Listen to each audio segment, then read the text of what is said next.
பாமக நிறுவனர் ராமதாஸ் மற்றும் அன்புமணி ராமதாஸ் இடையே சுமூக நிலை எட்டப்பட்டுள்ளதாக பாமக கௌரவ தலைவர் ஜி.கே. மணி தெரிவித்துள்ளார்.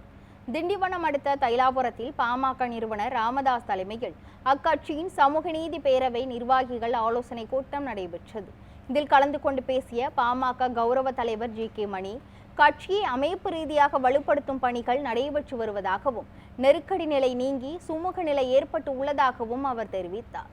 ராமதாஸ் அன்புமணி சந்திப்பு விரைவில் ஏற்படும் என்றும் கூட்டணி பற்றி தற்போது வரை முடிவும் எடுக்கப்படவில்லை என்றும் தெரிவித்தார். இப்போ கூட்டணி சம்பந்தமாக இப்போ ஒன்றும் பேசலை.